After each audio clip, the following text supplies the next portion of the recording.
What's up, jobbers, and welcome to the latest edition of the Jobber Knocker podcast. As always, Nestlemania alongside for the ride is a man that is going to steal your wife, JC. That was a line that happened this week. Yes, I don't think it was the strongest line he could have had, but it's a line. Hey, we do not disparage Braun Breaker on this promo. I will Braun break you. I just thought that was funny too. Braun Breaker. What else? He's the perfect name to be Brock Lesnar 2.0. It's literally like fate. Oh, it's something, all right. And of course, this week is a big week in the WWE, as it is going to be the last match in the history of John Cena. I was trying to do it like Chimmel, but I don't think it's that like John. Who did the best John Cena introduction? Is it Chimmel? John Cena. Probably. I think that's the one that's the one I remember the most. But it is what it is. But it's a big thing. I mean, John Cena versus Gunther at Saturday Night's Main Event this Saturday. We're all going to be watching this at some point, whether it's live or after the fact on the Peacock. A lot to talk about this week. Saturday Night's Main Event in general is going to be a banger of a card, I think. And it's got a lot of interesting things going on and a lot of repercussions going forward. So, Nestlemania, can I tell you how? Because when they announced the Cody Rhodes thing on Friday, I was like, man, Cody Ricky. Wow, that's pretty cool.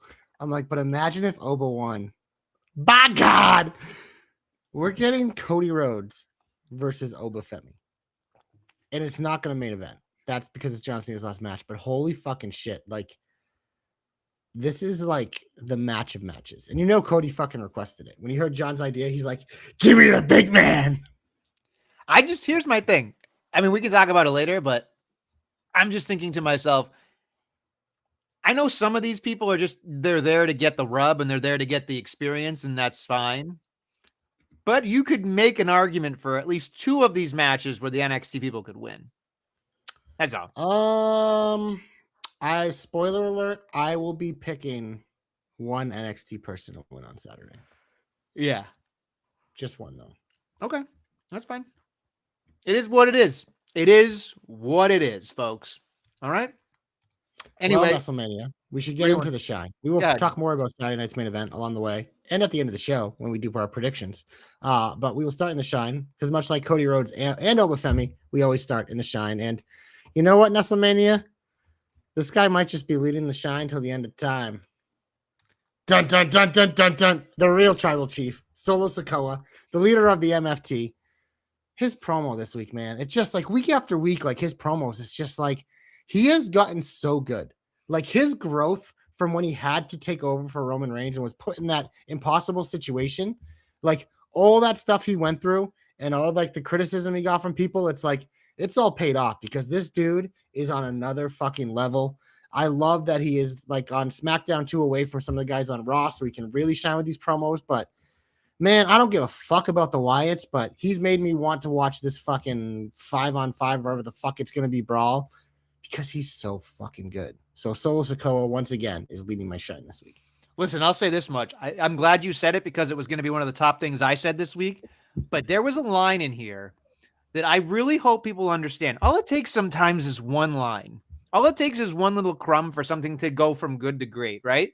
And what he said here, I thought to myself, and I'll say the line and I'll explain to everybody why I felt the way I feel about this line.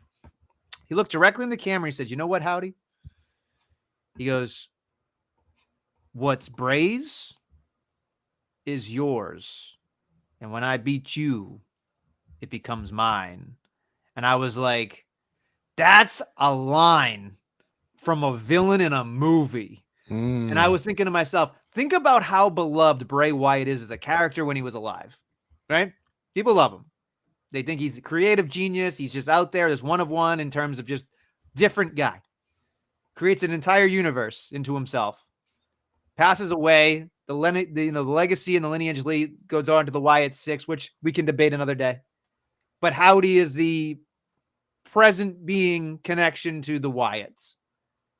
And if Solo Sikoa beats the shit out of the Wyatt 6, he essentially is saying, I'm replacing Bray Wyatt. And I think it's such a bad thing to say about a person who's passed away, but it's also just more of those things where it's just like, boom, it's right front and center to you. You know what I mean? Like, there's the villain. That's a villain. And I love it. I just love the idea of an actual villain. Hey, did you see who just commented? I did not. Our boy. Oh, what's up, Craig? Thank you. Craigers. I love it. I'm happy to see him in there. I hope he's doing well. Anyway, yeah. So anyway, Solo Sikoa should be a main eventer, and he is acting like a main eventer. So I'm very, very excited.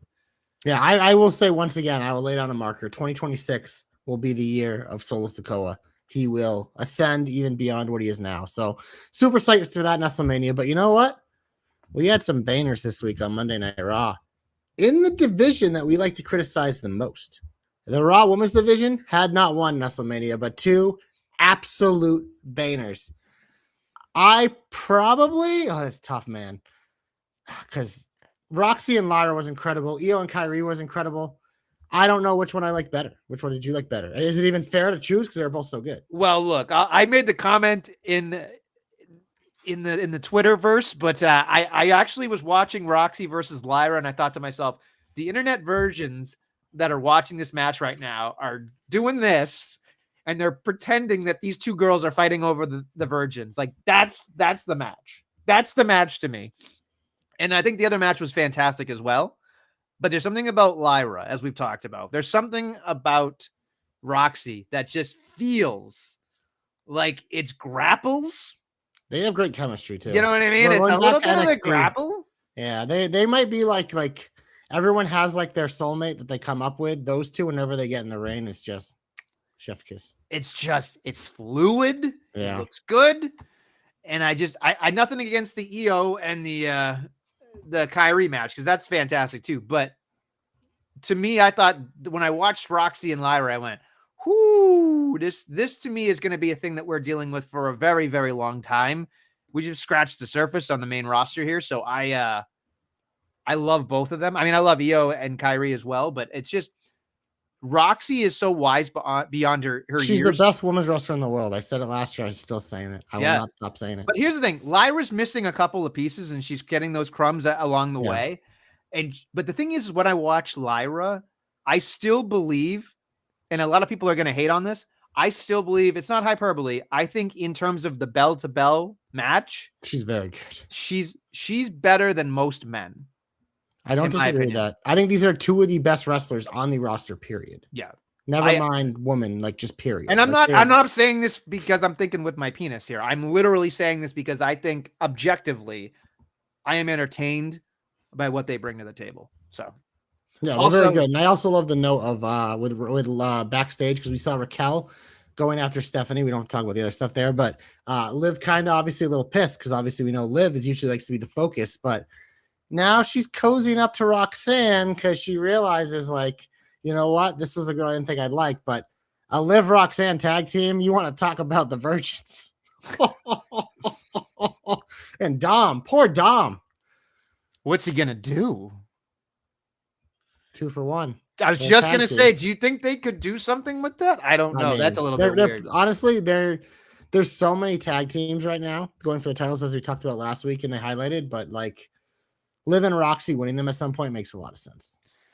Our boy, the Backcracker, burying himself, asking for the fuck, no love. Well, listen, now you got some love. Yes, they buried Nikki Bella. Wait for the heat, sir. Wait for the heat. It'll be there. Yeah, we're in the shine. We don't say that name in the shine anymore. You can look, but you can't say her name in the shine. That's basically what we're going to say. She can look, but she can't wrestle. You can show off your boobies. Anything else that you thought was super positive? Yeah. Well, we don't. I mean, it happened on SmackDown, but Gunther beat LA Knight, and I just want to ask now, because you said if LA Knight can't have a good match with Gunther, will he ever have a good match? Did you think he had a good match with Gunther? It's hard. It was a fine match. Here's my thing. Objectively, there's nothing wrong with the match. There's nothing wrong with the match. You just hate LA Knight. Yeah. I'll say this much.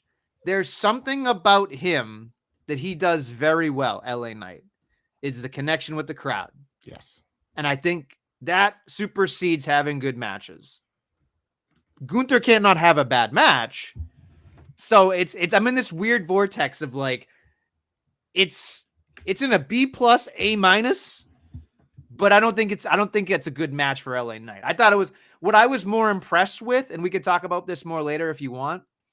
But the lead up to Gunther and the selling of what we're seeing on Saturday entices me beyond anything I have else. something in my hope for you people that a lot of people ain't gonna like, but there was something he said in this promo where I was like, that's what I want. And that will be my hope later in the show. Yeah, I think what he said in his promo is essentially one of those things where the time-honored tradition of your last match. Yes, it's happening. And it's going to be my hope because hashtag JC knows, hashtag JC's hopes come true. It's crazy. It's fucking crazy. So anything else that you thought was super positive? On SmackDown Nestlemania, Dragunov held an open challenge, correct? Yes, he did. So it's in the shine. He beat Mello. Ciampa obviously interfered. Ciampa's finally going to get his match next week with Dragunov, so it'll be an open challenge. It's already answered. A very AEW of them, but it makes sense because they've been building for it. They're still teasing Tama, which I love. But yeah, I believe this is the second time. Maybe Mello probably faced Sammy in an open challenge. This is probably his first time against Dragunov. But I mean, if you look down the roster and said people Dragunov should wrestle in open challenges, Mello would be on the list. It was a good match. I will say this much: as much as people, and I think this is the same problem we had with Sami Zayn. Which was Sami Zayn was supposed to be the babyface, but he kept facing people, in my opinion, that were more over or the people that wanted. That happens in open challenges, though. I understand. But I was watching Mello, and this was I think him beating Bronson Reed a couple weeks ago and then having that match with Gunther did wonders for Mello, that the crowd is now getting behind Mello from his babyface moveset and him being presented. When I watched him go face-to-face with Ciampa and Gargano, he's the same height. When he went up against Dragunov, same height. So I was like, okay, I can believe that the upper mid card is where Mello can get to and probably get somewhere else as well. So obviously, Boston bias aside, I do want to see Mello do well because I do believe if given the proper form and the proper structure, I think he could be somebody that would be a world heavyweight champion down the line. Mello feels like Sami Zayn to me. LA Knight. It feels like he's going to be screwed and maybe someday he'll get it, but I think it's going to be a tough journey for him. Also, let's focus on the mid card right now with him, one step at a time. Can I just say very much though that I know we just had it last weekend where Sami Zayn lost his solo, but I feel like Sami Zayn's not going to show up to the Rumble. Like he's going to get that much of a break. It just feels like it. I don't know. Well, I mean, we're not that far away. We're like a month and a half away at this point, and like the holidays, but like everything's on tape for like 2 weeks. So. But my other thought would be is that they were pushing hard that Sami Zayn needs to be a world heavyweight champion. And now it just feels like the way the cards are falling. Yeah, what did I tell you? Not going to fucking happen. This isn't it. There's someone else who actually has a better chance of winning the Rumble than he does. And it was the person that was actually written off TV this week. Okay. I said it. All right. Yeah. All right. Yeah. Better chance of winning the Rumble this year than Sami Zayn. Okay. Okay.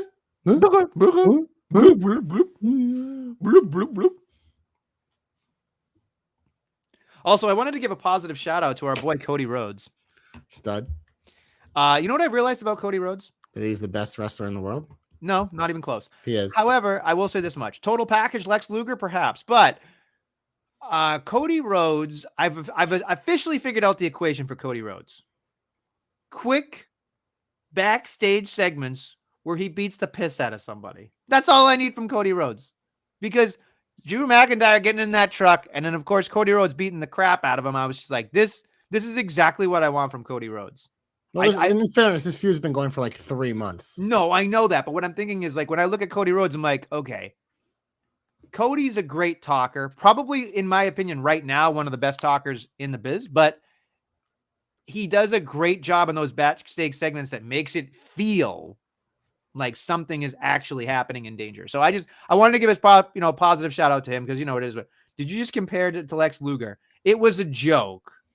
That's why I didn't acknowledge it, but I know what he was going for. Like he's like total package. When I'm saying best wrestler in the world, I'm saying total package. Yeah, I'm just saying in terms of the if overall. I was saying in-ring wrestler, I would have said best in-ring wrestler in the world. Right. I said best wrestler in the world, which means total package. The answer is Cody Rhodes, and there's not a 1B. Cody Rhodes is the captain of the ship, obviously, for obvious reasons. Is he the best in ring? No, but all together, all parts considered overall, yes, he is. He's one of the best in ring. No, not even close. Yes, no. he is. No. Yes, he is. No, he yes, isn't. he is. He tells a better story in that ring than almost anyone on any roster. You know what? We can discuss this another time. Perhaps at the knocker. Russell just likes his when fucking he AEW doesn't gymnastics routines. He you know that's not Commander's true. the best wrestler in the world. Who the fuck is Commander? A fucking botch machine piece of shit who makes Sin Cara look good. Oh, God, I hate that guy. I forgot about Commander. He shouldn't exist. He should have never been hired by a real wrestling company. He's a joke. He's an embarrassment. I hope. Anyway, we are way off track now. See what happens when you talk about AEW? See what you did? Are we already AEW? We got to go to the Heat. We're going to the Heat right now. We got anything else? Or you all set? No, I just went to the Heat. So clearly I don't have anything else. Okay, go ahead. Jesus. Are you driving the show today? This is your segment, bro. I drive the show every day. Or else I drive the show every day. We'd be fucking down in a ditch if you drove the show. What are you talking about? I'm the whole reason the show exists. Oh my God. So where do we start? Where do we start? I got to say this much. The vision feels weird to me. I like it better than the previous vision. Well, obviously, it's still a little off, but it's way better. Here's the thing. I'm a little thrown off by, and I'm sure this is by design, but I'm thrown off by Logan Paul, the amount of Logan Paul segments we get. We got a lot of Logan Paul this week. Which isn't a bad thing. The boy is working. He's working his tail off. And then there's Braun Breaker, and then, of course, the roly-poly guy. And, he comes from a land down under. But as I'm watching it, I thought to myself, Braun Breaker is basically going, I'm fighting CM Punk in like 3-4 weeks. Mm-hmm. And then that's it. This week was very much, let's take care of Rey Mysterio. And I thought to myself, Logan Paul can't take control of the situation and beat Rey Mysterio by himself. He needs the fucking bark dogs. Like, I think it's Logan just playing a long game here where it's like, I want to have their back, but he wants to make sure they have his back too. Sure. I understand. Sniveling shit. I understand that. But I don't know what it is, because there's a disconnect for me as a fan. Like, maybe they need to force feed me something. They need to slow down, because I feel like, at least from my perspective, Braun Breaker is the next groomed person to be the next star. Whether it's his time or not, that's not the time to debate it. But Logan Paul, being so far ahead notoriety-wise, you would consider him, you would think, to be the cornerstone of the group. But it's this weird dynamic where I feel like every time, every week, it feels like they're trying to figure out what's important. I don't know. It's weird. Think about it this way, though, because I think I said this to you last week too. When is Braun Breaker wrestling CM Punk? January 5th. Yes. Is that a pay-per-view? No. Is that the Royal Rumble? No. Is that WrestleMania? No. My guess is CM Punk will be wrestling someone else at the Royal Rumble. Maybe it's not Logan Paul, but I'm just saying in terms of that, like, Braun Breaker is very important, and he's a centerpiece right now. And they kind of botched the whole Seth thing by not having him immediately going for the title, because that was the whole point of his turn, was that he felt like he should be the guy. And they finally got back to that, so he's going to do it.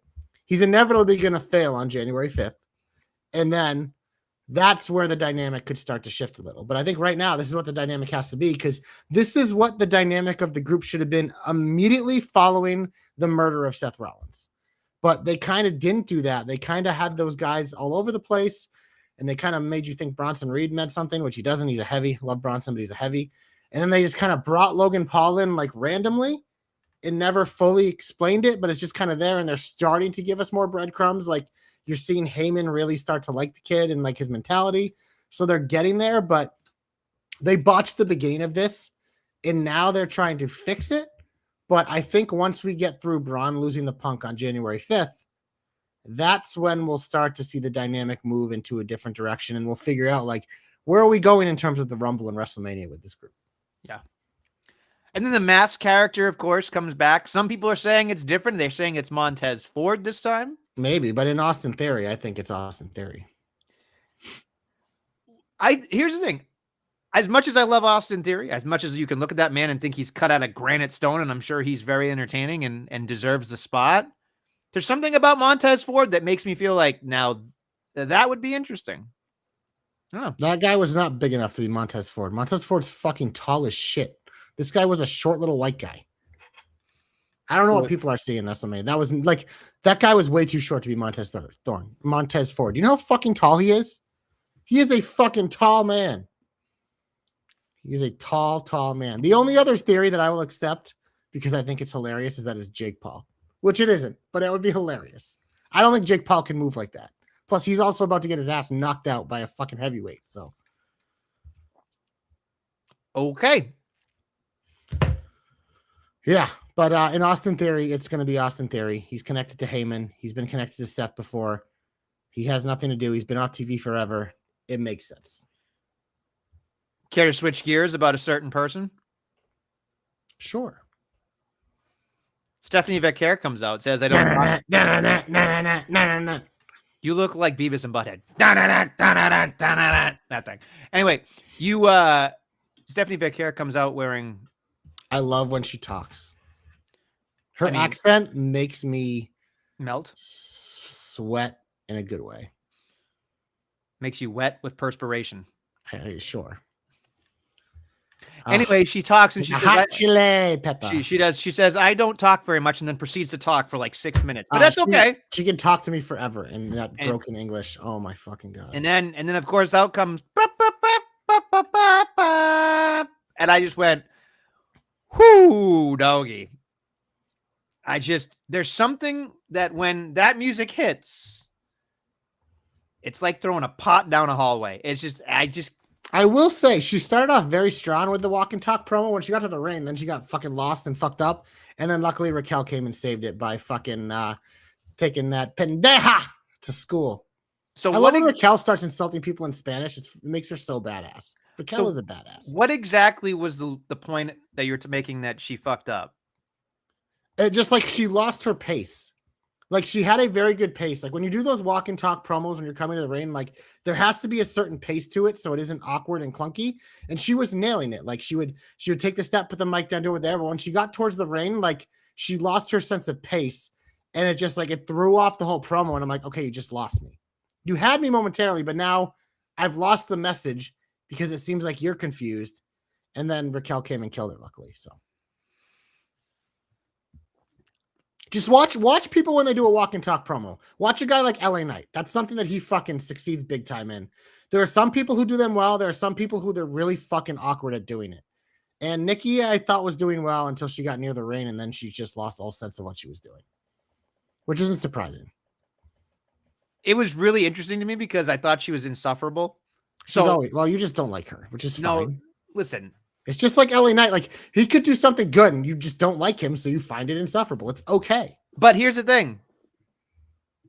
I think you're going to think there's something wrong here, like a fever dream.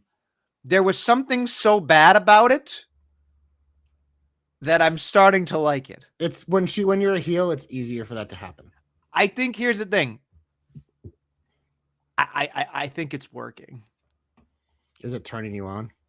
No, she's never turned me on, but that's a lie. No, I'm very picky. You're not that picky. I mean, the other two women in this segment, yes, but not her. That's all. I've you hearing this beat ski? He's not listen unless he's going to wake up from his nap or he's probably asleep. You know, I'm very specific, and that's okay.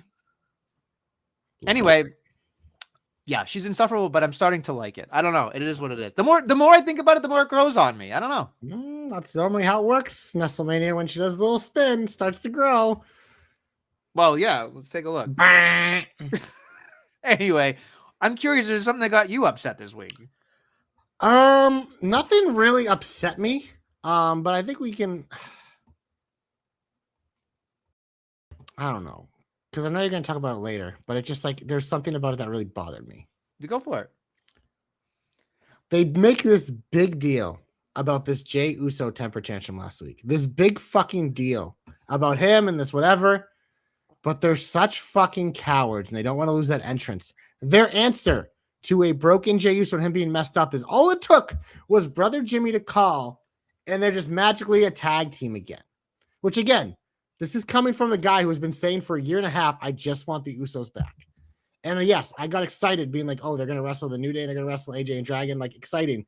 But I'm just like, in terms of the story, this fucking sucks. It doesn't make any sense. And sure, yes, they might swerve it. And maybe Jay still turns and whatever on his brother, which we tried that before. And it was the most Nestle cursed thing of all time. But I don't know. There was something about this. I was just like, really? That's what we're doing? Jay Uso fails at everything. So he's going to crawl back to the tag division and just going to be happy about it after 1 week. He's not even going to take a couple weeks to like, whatever. It's just we're immediately right. I don't know. It just, to me, this missed big time for something that shouldn't miss as a guy who fucking adores the Usos and wants them back in the tag division. Cause we have exciting champions right now. We have a good heel team in the New Day. They seem like they're starting to put more stock in both in this tag titles in particular, this and the women's, cause they don't care about the Wyatt titles, but this one in particular. And it's just like, I felt like this was a segment they could have done after they did a little more story here. I don't know. This to me missed. It just came up very short. So I understand exactly where you're coming from because I can see that point of view. But the one thing that really went through my mind was, okay, so last week he had a hissy fit. So his big brother called him, and his big brother had cut a promo and kind of fucked up on the promo. And then which happens. I mean, everybody's human. And then so I understand your logic of like, hey, but there's a line in there that I think is going to save this entire thing. I hope so. Because what happened was he said, the best tag team in the damn world is back in your tag division. And then he turned to the New Day. He's like, Ali Frazier, Stone Cold Rock, Usos, New Day. Same thing happens every time. Usos win, New Day lose. And all I kept thinking to myself was, here's what's going to happen. He became World Heavyweight Champion. He got to the top of the mountaintop, way overkicked his coverage, won at WrestleMania, did the whole thing, got whatever he could out of it, and then you know what happened? He lost, and he never got it back, and he probably will never get it back. There's frustration there. So what does he do? He goes back to what he thinks he knows best, which is what his bread and butter has been for the last, 15 years, right? Here's what's going to happen. They're not going to win a single tag match. They're not going to win a fucking thing. It's going to be, if they're doing this correctly, if I was thinking about this, he would not win a single match with his brother once they team up again. And that is going to be a sense of like, wait a minute. I understand not being good at being the World Heavyweight Champion because it's new to me. But then not being good at something I've done my entire life, then you got to look in the mirror. Then you got to look at yourself and say, what the hell is going on with me? Because it ain't Jimmy. It's Jay. Jay's the problem in terms of the not getting the World Heavyweight Championship. And Jay's going to be the problem of not winning the tag belts and the tag matches. And that is where he's going to freak the hell out. That, to me, is where he's going to really snap. Because if you look at it from the timeline perspective, I'm fairly certain if they ride this for a little bit, they're probably going to write Jimmy off TV to be with a baby. What better way to do it than his brother snapping at him? So I think if you can go a while here with the Usos not winning, I would ride that lightning bolt because I think not being in a comfortable spot in something that you've been comfortable with your entire career is interesting to me. Yeah, I got to see him do it because I don't have faith in them right now. Because I believe the back crack has said it in the chat. WWE has been pulling the shit a lot this year where they just like, yep, this is what we're doing. You're going to get over it. You're going to forget about it. It was like with the John Cena thing all over again. Nope, didn't. Don't look over there. Look right here. Look right here. Yeah, look right here. I'm worried that's what they're doing here. Okay. The thing you laid out is good, and Triple H, if he's listening, should steal it, but I don't have faith in their creative team right now. Not in the main roster. That's fine. It's a fair critique because as fans, we want what's best. And then we don't know what's best. Obviously, I can only react to what I saw this week. I can't project in the future and being like, I'm not going to make this heat because they might fix it. They could fix anything that we complain about. They could also fuck up something that we love. So I can only react to what I saw this week, and it missed. It missed. Usos swing and a miss. Swing and a miss. Just a bit outside. Anything else that you thought was negative? Probably, but nothing I cared that much about. So go ahead. Should we go for quick heats, perhaps? Sure. On SmackDown, let's take a look at what we didn't talk about. Terra Twins are going to attack Black and Zelina next week. The minute you added Rhea Ripley, there's no fucking chance. They took the scales a little, didn't they? They just it was blowing, and then all of a sudden the wind just stopped. In a dead fucking stop on Friday night did I go, now listen, maybe they're going to give Black a fucking big dub here, but I don't think they can do that anytime Rhea steps in the ring. They painted themselves in a corner with Rhea Ripley. Well, maybe this is how they feel like they even it out, and then they'll set up a one-on-one because it just bothers me.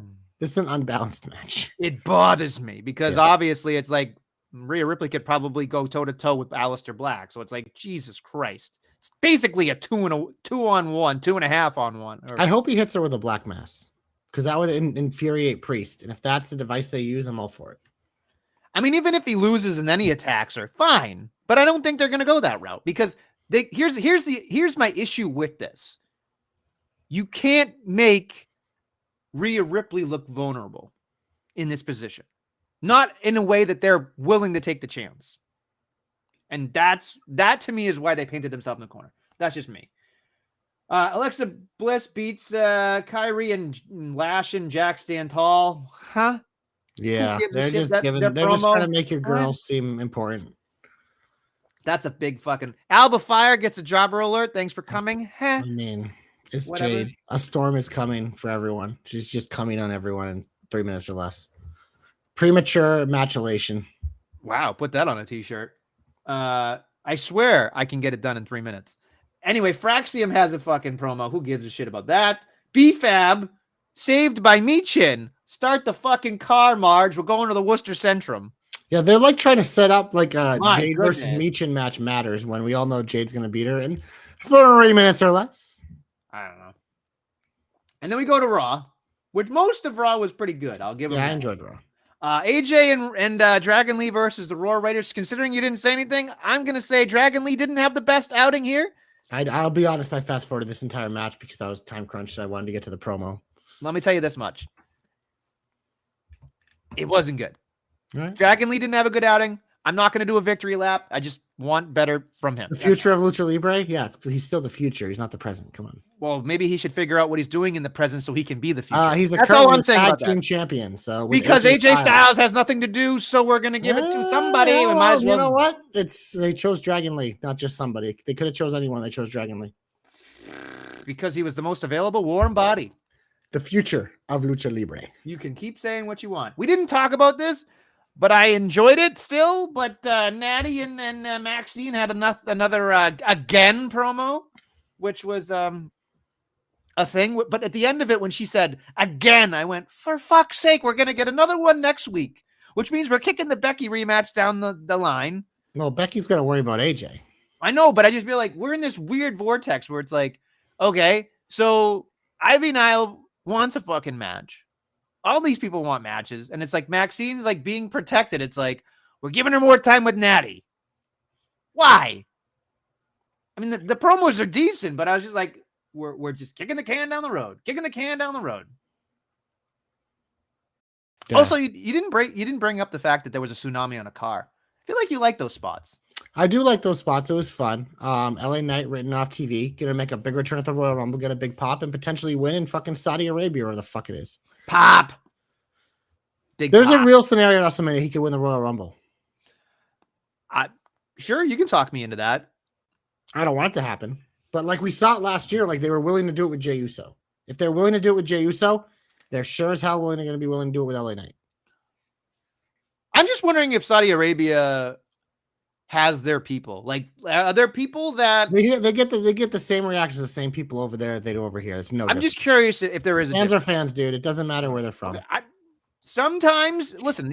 Sometimes you go to LA Knight will be fighting a European in Europe, and he's more over than them. The dude is just fucking over everywhere. People when that music hits, everyone gets on their feet and they fucking go nuts. He's just one of those guys. It's just like when the fucking Jey Uso can pick up a random child and get a fucking 1-year-old to yeet somehow. That was impressive, by the way. That little kid knew what to do.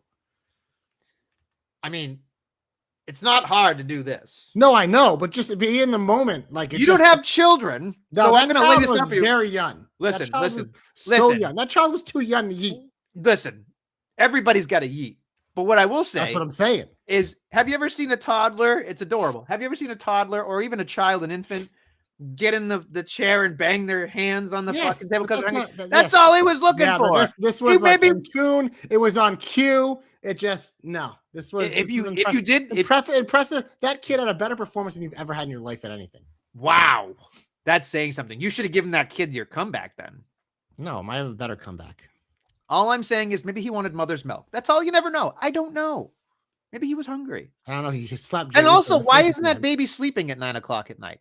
Because the responsible parent took him to a loud wrestling event. I know, like a fucking moron. I'm judgmental about parenting. What can I say? It is what it is. Anyway, I think that's pretty much it, unless you got something else you want to talk about. Glorious! You're my only hope. Would you like to go first with your hope? Yes, pretty simple. Gunther said in his promo he wants to make Cena quit. Never give up. Well, Cena, my hope is that you fucking give up and tap out to fucking Gunther on fucking Saturday night's main event. They'll probably just have him go out cold, but I want to see that little bitch tap. Tap like a little bitch out of your way, baby, because you're quitting anyways. Why do you want to take pain? Tap out for Gunther. He can use that forever, and all the fans will fucking cry about it, and I will take those tears and I will fucking bathe in them. Won't even need soap because it'll feel so good. Hashtag JC knows. Hashtag JC's hopes come true. Gunther taps out John Cena because the last time is now, bitch. I'm clutching my pearls because I really want that to happen. The minute he said, I'm going to make John Cena give up, I went from fucking 6 to midnight, baby. I was thinking to myself, my God, like what he can do with that is for the rest of his life, he is going to be the guy that did that. Like that to me is like, I mean, there's always a scenario in which John Cena overcomes, but I think we know better that John Cena wants to give back. So this is the guy to get back to. This is a foregone conclusion. Stamp, because this is the guy that already retired Goldberg. Now he's going to retire you. I will say, I do have one question I wanted to bring up here, seeing as though you brought it to Cena, and I saw this and it was just an interesting dialogue. I'm curious, anybody in the chat too. Jay Sizzle wants Cena bathwater? No, I want to bathe in virgin tears. Well, he said that, Joe. So I don't know where you got the bathwater from. I don't know. I think he's half listening in his snuggie right now. I definitely do not want to bathe in Cena's bathwater. The last time is not now for that. I want virgin tears, and I want to bathe in those virgin tears. So somebody brought this up on the Twitter, and I thought to myself, this is interesting. Wonderful tweet. I'm going to ask JC about this and everybody else in the chat too. There's a lot of people that are saying, and I mean like a lot, that were saying John Cena is my childhood. I'm really having a hard time struggling with the fact that John Cena is going to hang him up for good. And then this was something I didn't even think about. Like it never even crossed my mind, maybe because I've watched wrestling since I was 3. So it's just like on to the next thing, in my opinion. But of course you're in a fucking snuggie, Joe. That's not a fucking, I mean, I picture you every Tuesday or Wednesday in a blue snuggie typing up going like this. And having Georgia, your cat, next to you. That's it. And so people are saying John Cena is their childhood. John Cena is the reason they watch wrestling. People are saying they're going to stop watching wrestling after John Cena retires. And I'm scoffing. I'm like, what are you talking about? Do you know how many times these people have stopped watching wrestling? I don't care about them. Like those people, 90% of those virgins on the internet should be fucking get their computer taken away. You're absolute losers. Nobody fucking cares about your shitty fucking opinion. That's why they come to our podcast to listen to our shitty fucking opinions, because ours matter more than yours, virgin. Going, I'm going to quit watching wrestling because John Cena's retired. I'm going to quit watching wrestling because my favorite lost a match. I'm going to quit watching wrestling because Triple H is a big fat meanie. Fuck off, you little fucking dork. You're still watching. You're always going to watch. That's why they don't give a fuck about you. They don't give a fuck about you because you go on the internet and you talk about it. You type about it. That means you care too fucking much. You're never leaving. You might cry to AEW go to air for a week and be like, oh, Tony Khan, let me lick your hair. Fucking weirdo. You guys are weirdos. You're just fucking weirdos. If you talk about wrestling on the internet, you're not quitting watching wrestling. It's not how it fucking works. So stop. Grow up. End of rant. Yeah, I guess. Okay. Well, thank you for that. A plaid snuggie. What does that even look like? I don't know. Can we even get images in the chat? I don't think that's possible. I'm gonna Google plaid snuggie because I'm curious what that looks like. It's probably what you think it is. Yeah. Like What color, red. Joe? Because I'm seeing like a red checkerboard, but I'm seeing also like a white and gray. Ooh, there's like this one has a design. Imagine if we had a Jobber Knocker logo. I'd like the snuggie in her. Easy, boy. It's like a Christmas one. Okay. Very expensive. Joe, this is oddly specific. I stopped watching 6 years ago after Brock Lesnar threw Zach Gowen down a flight of stairs. Were you offended that a handicapped person fell down a flight of stairs? Like, that's what that I will tell you, there are 2 instances in my life that I almost stopped watching wrestling for real. One of which makes sense. The other one is the most irrational Nestle thing of all time. Number 1, Katie Vick. To me, that was rational. I was like, this is too much even for me. I'm embarrassed as a wrestling fan. Yeah, you can take breaks, but you're not leaving is my point. Right. Here's the most irrational thing ever. You ready for this? Yep. Young Adam Nestle, probably 12 years old, watching Monday Night Raw. And out comes Dude Love. And for some reason, I thought Dude Love was the stupidest fucking build-up and the stupidest fucking character to this day. And it has nothing to do with Mick Foley because there are parts of Mick Foley that I do love. But Dude Love to me is the worst iteration of Mick Foley. And I fucking hate Dude Love so much. It is an irrational thing that I carry to this day. If I ever meet Mick Foley, I'm going to be like, I love Cactus Jack. I love Mick Foley. Love Mankind.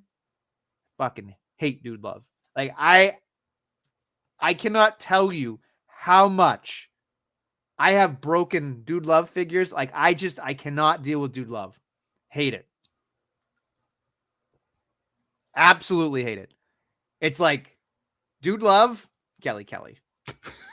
Wow. That is low praise. No, here's the thing. Because you want to know something? It never resonated with me. It was the stupidest fucking idea of my entire. And I remember, and you know what it was? It was 12 years old, hiding in my bed because my parents were like, you have to go to bed by, 9 or 10 o'clock. I'm waiting 10 o'clock, 10:15, probably it goes to 11 or something. And I'm staying up late with the button, on low volume, and out comes Dude Love. And I was so angry that I waited all night to see Stone Cold's tag team partner. And I was like, this is the stupidest fucking thing I've ever seen in my life. You know what my favorite Mick Foley gimmick is? Dude Love! What a troll. Especially now. Yeah. Yeah, I didn't realize you hated Dude Love that much. That's a fun fact that I'm going to tuck away for later. Yeah, for a rainy day. Yeah. Well, let me put it this way. If JC didn't quit watching wrestling when Cody Rhodes fucking lost at WrestleMania, I took a break for a long time, but it was because like I went to college and was like a young adult and like, a little bit more like of a life. So I didn't have time for wrestling, but we always come crying back. And it's mainly sometimes you guys are work's fault. So we all started watching it again. You're welcome. I got you hook, line, and sinker. Yeah. It's my fault. Motherfucker. I make you do this podcast for the last 8 years. I'm a terrible human being. So you are a pretty terrible human being. Yeah, it is. I mean, listen, you're preaching to the choir. I get it. Yeah. I wake up every hope? I do actually. Yeah. Speaking of terrible things, here's another terrible thing. My hope. As I said earlier, I thought, man, she's insufferable. I'm starting to grow on it. Oh, as I watched her, I thought to myself, I literally wrote this down, so this is not something that I just came off the top of my head. I thought to myself, she has the ability here. I don't know if she's going to be able to pull it off. She has the ability here for the next while to be Christian-esque and just keep asking for one more match over and over and over again. And I think by doing that, she is going to be one of the biggest heels in the business if she does it so much that she's going to keep fucking up. And here's the thing, folks. They give her money in the bank and she cashes in. That's how long this thing's going to fucking take. And I thought Bella in the bank just sounds good. And it just seems like something they would do. I don't know how long she's sticking around, but Bella in the bank sounds like something they would do. Of course, I'd rather Chelsea Green, but like, I don't know. I just, the more I watched her, the more I thought, man, she could be like Christian and so insufferable that you're just like, get this person off of my fucking TV and getting to a point of heat of like, I don't want this bitch anywhere near my wrestling ring. So I just think it's interesting. That's all. That's my hope. That might go down in JC's brain as the worst Nestle hope of all time, but that's fine. Nestlemania, what you've just said is one of the most insanely idiotic things I have ever heard. I award you no points, and may God have mercy on your soul. Stay in school. Stay in school as long as you can. That is the dumbest fucking hope I've ever heard in my life. When you said the line, when you compared Nikki Bella to Christian Cage, you insulted me in a way that you could never insult. That is disgusting. That is absolutely disgusting. It is deplorable, and you should feel fucking sick to your stomach. I'm ignoring it because you're an idiot. You, Nestlemania, that is the dumbest hope you've ever had. And that's saying something because your hopes usually suck.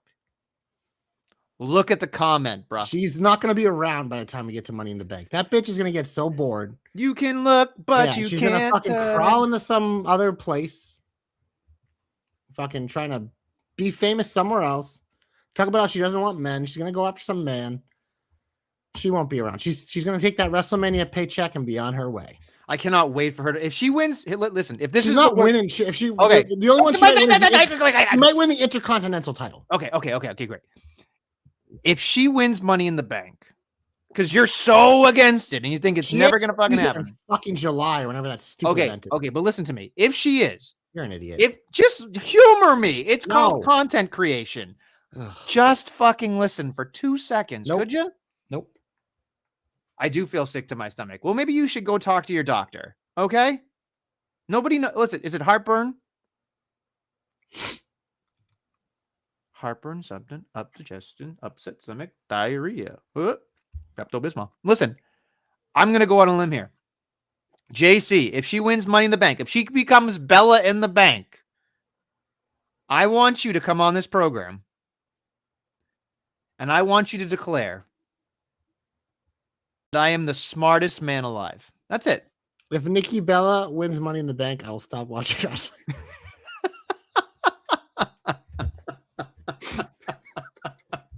How about that? Oh, man. Oh, God. At least we'll never moment of the jobber knocker right there. There it is. All right, moving on. Comeback time. Give him a comeback. You know who's not getting my comeback? That dumb broad. My comeback's going to NXT Nestlemania because Tony D'Angelo is back. Yeah. He attacked Javon Evans after he won the Iron Survivor, then stared down Oba. Made a lot more sense why Oba won that NXT title again because he's going to lay on his back again for Tony D, or who knows if he's even called that anymore. We don't know. Obviously, NXT's happening right now, and the main event is Oba versus Javon. So by the time you hear this, something might have happened even more with this, but I was just thrilled to see him back. This man's a stud. I'm disappointed that we're probably not going to ever get that Don character on the main roster or whatever going again, but I'm curious to see what this new Dark D'Angelo is like because this guy is one of the most underrated guys on the roster. If you actually watch his matches, he is very fucking good in the ring, but his character's so larger than life, you don't think of him like that. So I'm excited for this, and I'm excited a potential NXT championship run could be like with him. So Tony D gets my comeback. I feel like when I watch Tony D'Angelo, I just think to myself, shit or get off the pot. Let's get to the Raw SmackDown. Like that, when I watch him, I'm he like, should have been called up. What are we waiting for? Yeah. Right? What are we? Because they have too many guys. Talented. Like Obafemi, like, oh, have the NXT title back. No, you should be on the main roster. But right, exactly. They're literally there's not spots right now. So and NXT has a very like thin like top of their division. So I'm sorry, you lose credibility with this comment, Joe. Jesus Christ, Joe. Enzo wishes he had the gravitas of Tony D'Angelo. He called it Temu Enzo. Enzo is probably more Temu Enzo is a comeback. I mean, if you're doing that, Enzo Amore is the Temu Enzo. Like that's what he is. Like that's what he is. He's a Temu version of himself. Yes, that's what he's a caricature of himself, bro. No. Give me a fucking break. My comeback goes to the Usos because I was excited for tag team wrestling to come back. And whether you like it or not, the Usos might be the greatest tag team to ever live. Might be. Well, there's an argument to be made. Yeah, some in FTR. So I think like when you get to it, you think like they're pretty fucking good. So I'm excited for this. I like I said, I already booked what I would have booked with the deterioration of the Usos tag team. But I'm interested here because at least like we've got something cooking here. Not necessarily on SmackDown, but on Raw at least it seems like we're cooking. So I'm okay with it. And Usos in a tag team match, it's not going to be bad. It's just not. So I'm excited for this. And going forward, hopefully AJ Styles and Dragon Lee don't hold those championships for too long, but they probably will. I mean, AJ's part-time, so he's going to use them eventually. Also, can Fraxium get a fucking win? Like, I feel like Fraxium is just, they need to be on Raw. Jesus every tag team needs to be on Raw because the fucking Wyatts ruin everything. I don't know why they felt the need to give him the titles. Have they defended them more than the Profits? No, right? No, they've never defended them. Only against the Profits in a rematch. Yes. They're fucking drizzling shits. Just put it on the fucking MFTs and let's move on. Strap up fucking Tonga Tama and fucking. You mean Tama Tonga, but yeah, JC Mateo. Well, I was gonna say Tonga Loa, but then I realized he's not the tag team anymore. It's JC Mateo. So the Gorillas of Destiny 2.0. Yeah. Yeah, there's something. There's something of something. Do you want to get to the big old finish? Big old finish. We have matches on SmackDown. We talked about some of them earlier. Priest and Ripley take on Black and Zelina. We have Bliss versus Lash Legend because that's what I want to watch. And then we have Dragunov versus Ciampa for the United States title. Yeah, not really a super exciting. I have nothing because it'll be Saturday Night Main Event follow. Can you do me a favor right now? Can you go to Dom's Twitter account, please? Just right now. I just want to see your face for this. I literally went to go look up AW stuff and I just started dying. Fucking dying. Oh, apparently I have to sign in at Twitter again. Oh, never mind. Forget it. I'll do it on my phone. Anyway. I never go on Twitter on my computer, so that's fine. Whatever. It's fine. It just made me laugh because I love Dom. Hold on. Please hold. Dummy Feds 33. Give him a follow. You don't follow him? No, I said give him a follow. Oh, okay. Oh my God. You saw it? Yeah, that's an old graphic, isn't it? I know, but it's funny, right? It's fucking funny. Yeah, it's what's not funny? Her winning Money in the Bank would be the drizzling shits. We've had worse ones. Anyway, what says just as bad as Nikki Bella winning Money in the Bank? The Continental Classic. That fucking hunk of shit for a title they fucking combined and got rid. Like, oh God, we're trying to get me all mad. We're in the finish, so you might as well. Here's my thing.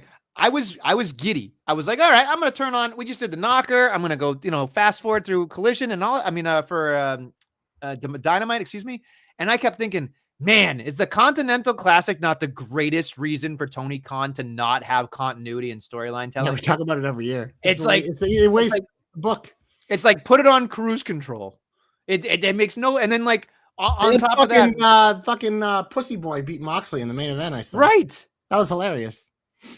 And then we got Eddie Kingston taking up, so we might as well go to AEW, right? Unless Eddie Kingston's fighting for the world title, right? I did. I mean, you got the Samoan Slav as champ. You might as well have two out of shape guys wrestle.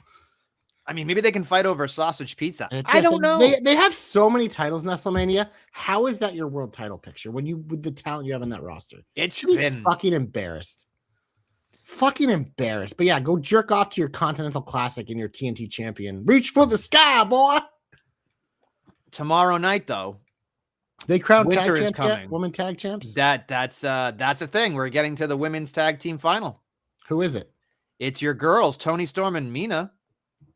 The glorious. I don't care about them. They're gonna win against the Babes of Wrath. Who's that? Willow and Harley. Oh, what a shitty final! It's just great wrestling. They went for nobody. Pause. We're gonna get back to the Continental shit face. AEW went full WWE with this final. They took two hodgepodge tag teams and put them in the finals when you literally made women's tag team titles because you had a bunch of women's tag teams, but none of them are in the finals. Great fucking job. Embarrassing. Now we can shit on the Continental shitbag again. It's really bad because I think the whole night was Continental Classic, so it just makes me feel like, okay, great, whatever. And then we have the random tag, like we have a tournament and another tournament going on. We also have oh God, you got to be fucking shitting me. Jesus Christ. Swerve versus the Walking Weapon. What? Why? I don't understand this. Who's the Walking Weapon? Josh Alexander. Oh, yeah, that fucking shitbag. That dude is a thumb with a goatee. I mean, he's a perfect Don Callis guy. The most mid wrestler. Him and Lance Archer can just follow fucking Don Callis around all day and be mid as fuck. And the other thing that I don't understand, we have... So that's on Saturday, right? I don't know. This Saturday. But before that, on Winter is Coming, we've already talked about Samoa Snower against Eddie Kingston, the Mad King, who between the both of them, their BMI must be through the roof. Against, that's happening. Nobody gives a shit. What? What? And then we got the Babes of Wrath, like you said, doesn't matter. Then we got Swerve and Hangman against Shibata and Hobbs, which is just like anything with Shibata might as well be not watchable. How is it? They actually signed that guy? I thought he was just like a loner, but he must be on the roster. Dude's on every week. Yeah, and then of course there's other thing, but like it's just like, what are we fucking doing? Not watching. I can tell you that I will not watch that piece of shit. None of that gave me any reason to turn that on this week. I can't. I fucking can't. If I turned it on, I would start fast forward and I wouldn't stop until it was over. But here's the other head scratcher, right? You go to Collision on Saturday. You got Swerve versus Josh Alexander. Your boy Honk in the Sky here, Mark Briscoe against Daniel Garcia for the TNT Championship. Then here's the biggest head scratcher of all, JC, because you just made your comment and I believe it's correct. We've got Chris Statlander and Jamie Hayter in a tag team match against the Sisters of Sin. What? I mean, I love my sisters. But what? I don't care. I love them. Does that mean Julia and Sky are going to get to challenge Statlander? I mean, maybe. Make Julia Hart the Women's World Champion. I thought the tickler. You hear that, Joe? If Julia Hart becomes the Women's World Champion with the fucking badass entrance, I will watch AEW again. I don't understand this at all. It's like watching something unfold and go, here are all the things that are going to make wrestling great. And boy, we just keep putting the wrong pieces together in the wrong fucking puzzle. It's unreal to me. Unreal. All right, this is gross. Can we talk about Saturday Night Main Event? Yeah, let's get to Saturday Night's Main Event. Let's cleanse this palate here. Oh, yeah. We got 4 matches in Nestlemania. It is main roster versus NXT, except for the main event. But we will start with a champion versus champion match. Cody Rhodes, who is the undisputed WWE champion, taking on Oba Femi, the NXT champion. Nestlemania, I ask you, could Oba Femi do the unthinkable and beat the Golden Boy Cody Rhodes on Saturday? I think there's a real big chance here. My thought is where is McIntyre in this entire thing? That's how Oba wins if he wins. My other thought was maybe it's a DQ. Yeah. Save face because WWE loves a good DQ. So, imagine Oba Femi versus Mac. Ooh. That would be interesting. That'd be. But I'll say this: Oba Femi can lose to Cody Rhodes, and it won't hurt him. Yeah, Cody Rhodes. Yeah. Okay. I'm gonna pick Cody Rhodes. Don't feel good about it though. I feel like watching Cody Rhodes getting tossed up like a pizza, getting power bombed, is gonna be fucking great. That's all. Are you 6'7" in? There you go. Speaking of 6'7", because that can be anything. Singles match: Bayley and Sol Ruka. Nestlemania. This is the one. I'm picking Sol Ruka to upset Bayley. I mean, Bayley's there to just slip on a banana peel and take a soul snatcher. I mean, literally, this entire thing is made to present Soul as the next big thing in the women's division. It's to present the next 3 people that they want to call up. Mm-hmm. Minus Trick Williams, who is probably already called up at this point. I wouldn't be surprised if he beat Ilya Dragunov sooner rather than later. But next up, Nestlemania tag team match, which means it appears to not be for the titles. So that means maybe we get a win here. But we have AJ Styles and Dragon Lee taking on Javon Evans and Leon Slater. They're bouncy. Wouldn't it be funny if Dark State showed up on Saturday Night Main Event? I hope to Christ the Dark State just never becomes a thing, personally. There's one guy in that faction that's interesting. We talked about it last week. It's going to be a good match, but nobody will remember it. There'll be spots you remember, but they won't remember. Like you, when you think about this, the only thing you care about right now is Soul Crusher. You know, that'll be cool. It'll be a moment, but we're worried about John Cena and we're worried about Cody and Oba. That's really to me, the biggest selling points. I mean, I love Javon Evans. I remember. I do too, but he's my new Ricochet. I will say this much. Javon Evans is great and super fucking young, so he's got quite a bit of time to get better. Do you know how old he is? He's 21 years old. It's fucking insane. He's already one of the best wrestlers they have. And my thought is he still doesn't understand everything yet. And when he finally figures it out, oh boy. Yeah. Like he's getting there, but he's got a lot more to climb in terms of understanding. Keep that boy healthy. Keep that bouncy boy healthy because he is a special one. Yeah. But I mean, this literally is just literally a pinball wizard match. Like it's just going to be boom, boom, boom, boom, boom. That's it. Yeah. AJ's going to have a lot of fun. Next up, Nestlemania, the main event, we would assume, a singles match. This will be John Cena's retirement match, if you didn't hear it. The last time is now. John Cena takes on Gunther. Tap that bitch out, baby. Give me the ring general. I would think he is going to tap out. The amount of shock and awe when he finally taps out is going to be kind of one of those things. Like, and here's the thing. This is the last one. So, there's got to be a Super Cena moment here. There's going to be the toying of it all. And I really, truly believe you are going to see everything he's got in this match. And I think based on the catalog of matches that John Cena's had, add to the catalog of matches that Gunther's already had, I would go out of my way here and say this is a late addition to Match of the Year. Oh, man. The Nestle curse. Yep. There it is. Mark it down. Oh, boy. The last time you said this, it was Jimmy versus Jay. How'd that work out? Hey, look, a broken clock is right twice a day. I might be right on this one. Yeah. But the problem with your broken clock is it skipped right over being right. Well, that was harsh. Fair, but harsh. I've heard that John Cena wants to go on first. Isn't that weird? So the reason why that's not weird is because then they'd have plenty of time for the stuff after the match, and you don't have a Goldberg situation, which, you know what I mean? But it's on Peacock, so it doesn't matter. No, but it's on NBC too. No, it's not. It's strictly it's not. It's just Peacock? It's Peacock. Okay, then yeah, he should main event. You would think. Yeah, Cody and Oba should kick off the show. Have Cody's music hit to start the show. That place will go fucking bananas. It's champion versus champion, so you can come out first. Doesn't matter. It's not title. So, do you think he gets I feel like they're going to parade everybody out. They're going to have him on the stage clapping, and he's going to say something. So it's. Oh, there's definitely going to be a speech, and everyone's going to cry. And then there'll only be one JC left. Jesus Christ.